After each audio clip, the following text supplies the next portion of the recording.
संसद के कृत्य।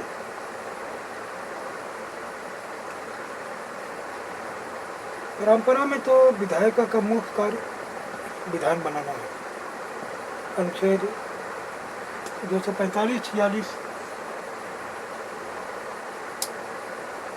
के अधीन 7वीं अनुसूची के अनुसार संघ तथा राज्यों की विधायी शक्तियों के विभाजन के अधीन परिभाषित तथा परिसीमित रूप में अपने अधिकार क्षेत्र के भीतर संसद संपूर्ण भारत तो उसे किसी एक भाग के लिए विधियां बना सकती है। संसूची के संबंध में विधान केवल संसद ही बना सकती है। 7वीं अनुसूची के प्रविष्टियों के बारे में संघ तथा राज्यों दोनों को समवर्ती शक्ति प्राप्त है। यदि संघ तथा राज्य की विधियों की कोई टकराव हो तो संघ की विधियाँ अभिभावी होगी।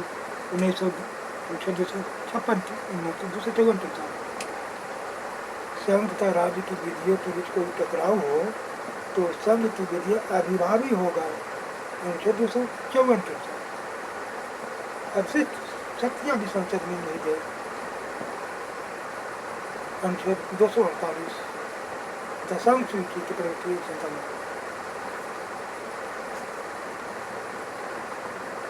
नए राज्य की स्थापना या राज्यों के नाम, सीमाओं, क्षेत्र आदि परिवर्तन संसद कर सकती है। उच्चतम न्यायालय के न्यायाधीशों की संख्या में वृद्धि कर सकती है। अतिरिक्त न्यायालय की स्थापना कर सकती है। अनुच्छेद 124-247 अनुच्छेद 249 के अधीन संसद राष्ट्र सूची की मामलों के बारे में भी विधियां बना सकती है। राष्ट्रपति शासन 356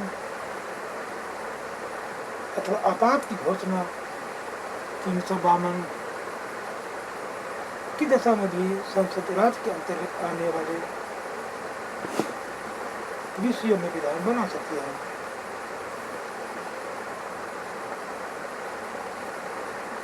अनुच्छेद 368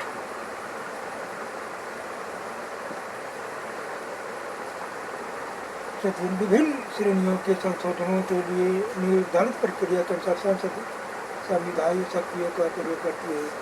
जहाँ संसद विशेष बहुमत द्वारा अनुक्रमित अनुच्छेदों में स्वयं संशोधन कर सकती है, वह कई मामलों में राज्यों की सहमति अपेक्षित है। संसद के प्रति कार्यपालिका या मंत्री को औद्योगिक इसे प्रायः कार्यपालिका अथवा सरकार पर संसदीय नियंत्रण कहा जाता है। सरकार के प्रति संसद के अविश्वास को लोकसभा इस प्रकार व्यक्त कर सकती है। इसके लिए वह मंत्रिपरिषद के प्रति अविश्वास के मूल प्रस्ताव को पारित कर सकती है। नीति विषयक बड़े मुद्दे पर सरकार को पराजित कर सकती है, स्थगन प्रस्ताव को पारित कर सकती है अथवा कुर्सियों पर मतदान से इनकार कर सकती है या वित्त विधेयक पर सरकार को गिरा सकती है।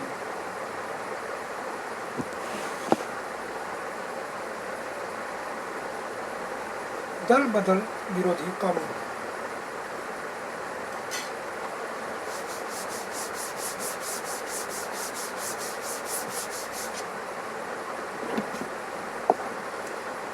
बावनवां संविधान संशोधन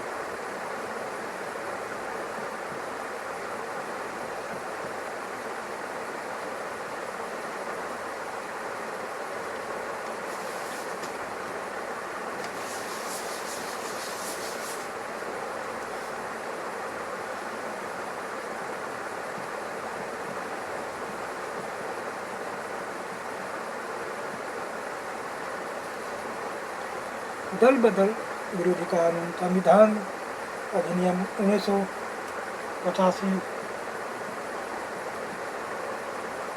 52वां संशोधन द्वारा संविधान के अनुच्छेद 101, 102, 190 और 191 में संशोधन कर दिया गया।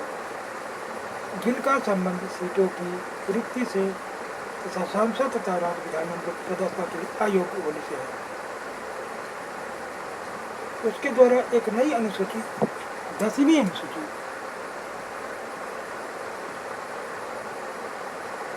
संविधान में जोड़ी गई है।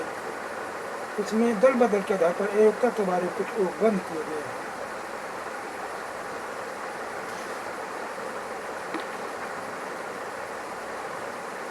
सांसद अथवा राज्य विधानमंडल के किसी निर्वाचित सदस्य को जिसे किसी राजनीतिक पार्टी द्वारा खड़े किए गए उम्मीदवार के रूप में चुना गया है, और सांसद अथवा राज्य विधानमंडल के किसी नामजद सदस्य को जो अपनी सीट को ग्रहण करते समय किसी राजनीतिक पार्टी का सदस्य दल बदल के आधार पर अयोग्य ठहरा दिया जाएगा यदि वह स्वेच्छा से ऐसी राजनीतिक पार्टी की अपनी सदस्यता को त्याग देता है और ऐसी पार्टी के निर्देश का उल्लंघन करके सदन में मत देता है या मतदान में भाग नहीं लेता है।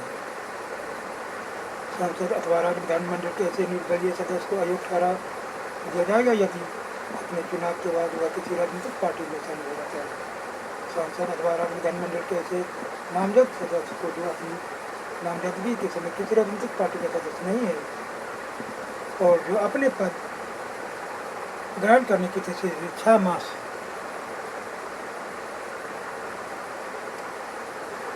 की समाप्ति के पूर्व किसी राजनीतिक पार्टी का सदस्य नहीं बन गया, अयोग्य ठहरा दिया जाएगा यदि वह 6 मास की अवधि की समाप्ति के बाद किसी राजनीतिक पार्टी में शामिल हो जाता है। कोई अयोग्यता नहीं होगी जहाँ सदस्य यह दावा करता है कि वह किसी पार्टी के विभाजन या एक पार्टी के दूसरी पार्टी में विलयन से उत्पन्न घड़े का अर्थ करने वाले समूह का है। परंतु शर्त यह है कि विभाजन की दशा में समूह विधानमंडल पार्टी की 1/3 से कम सदस्य न हो और विलयन की दशा में समस्त विधानमंडल पार्टी की 2/3 से कम सदस्य न हो।